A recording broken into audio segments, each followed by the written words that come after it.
ಪೂರ್ತಿ ಇದು ಕರು ಇದಕ್ಕೆ ಹೋಗ್ತಾ ಇರೋದು, ಹಸುಗಳು ಓರಿಗಳು ಎರಡು ಹೋಗ್ತಿರೋದು ಕಸಾಯಿಖಾನೆಗೆ ಹೋಗ್ತಾ ಇರೋದು. ಇದಕ್ಕೇನು ಡಾಕ್ಯುಮೆಂಟ್ಸ್ ಇಲ್ಲ, ಏನೂ ಇಲ್ಲ. ಕೇಳಿದ್ರೆ ಅವನು ಮುಸ್ಲಿಮ್ಸ್ ಒಬ್ಬನಿಗೆ ಫೋನ್ ಮಾಡಿಕೊಡ್ತಾನೆ, ಅವನು ಇಲ್ಲ ಸಾಕಕ್ಕೆ ಅಂತಂದು ಹೇಳ್ತಾನೆ. ಅದು ಹೋಗ್ತಿರೋದು ಕಟಾಫಿ ಜಾಗಕ್ಕೆ. ಇದು ಏನು ಮಾಡಬೇಕು? ನಮ್ಮ ಹಿಂದೂಗಳು ಯಾವಾಗಲೂ ಇದೇ ಥರನಾ?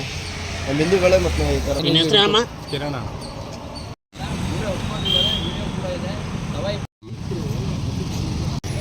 ಶಿವಮೊಗ್ಗ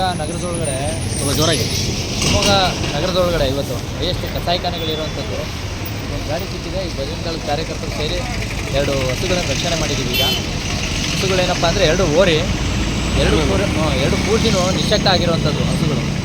ಅದನ್ನು ಈ ಕಸಾಯಿಖಾನೆಗೆ ತಗೊಂಡು ಹೋಗ್ತಾ ಇದ್ರು. ಗಾಡಿಯನ್ನು ನುಗ್ಗಿದ್ದೀವಿ, ಸವಾಯಿ ಪಾಳ್ಯಕ್ಕೆ ಹೊಡಿತಾ ಇದ್ದಿದ್ದು ಅಂತ ಡ್ರೈವರೇ ಒಪ್ಕೊಂಡಿದ್ದಾರೆ.